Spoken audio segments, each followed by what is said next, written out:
The most hotly debated political issue in Texas pertaining to education is high-stakes testing.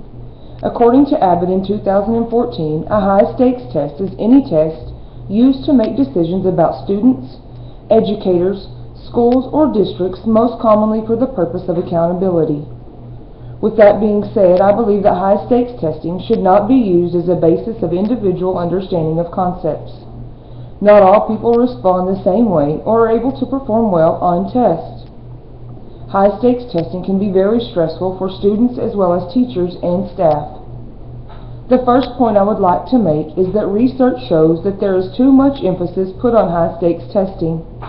As stated by the American Educational Research Association in 1999, the problem with the current emphasis on testing is not unquestionably the test, but instances when tests have unplanned or possibly negative consequences for individual students, groups of students, or the educational system. Another example that shows that there is too much emphasis put on high-stakes testing, according to the American Educational Research Association in 1999, is that teachers are only able to focus on material covered by tests. This happens at the expense of other topics. One topic that is suffering because of this is critical thinking skills. Critical thinking skills are crucial for children to learn to help them deal with the ways of the world they live in. The visual aid provided shows that the results found on these answer documents are valuable for the wrong reasons. As this poster states, making major decisions based on the results of a single assessment. That's how we feel about high-stakes testing. The second point I would like to make is what I believe to be the most important. High-stakes testing should not be used as a basis on individual understanding of concepts because not all people respond the same way to tests or the stress that is involved with them. As stated by Barksdale, McGill-Franzen, and Leftwick in 2002, there are indications that children are feeling increasingly anxious about testing and their performance.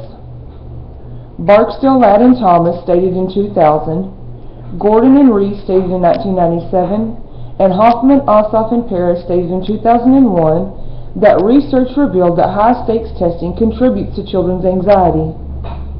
Not all children learn the same way or at the same pace. Teachers spend much time getting to know their students individually and planning their lessons. High-stakes lessons do not take individual learning styles into account. One may ask if students are able to opt out of the annual high-stakes test or if the test is mandatory. Parents are able to opt their children out of this test. There are specific steps that have to be taken in order to do this, but opting out is possible. Another commonly asked question is, if students do not pass the test, are they able to retest? Students are able to retest as many times as needed to pass the test. Dates are set for retest days, and special help is available in most schools in the instance that a child is not able to pass.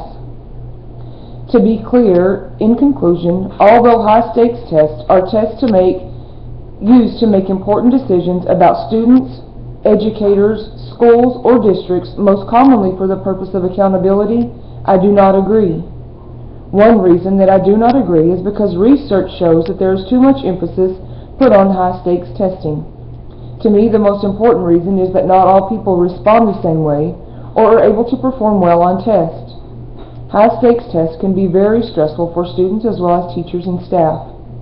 With the results being questionable, why not try something different?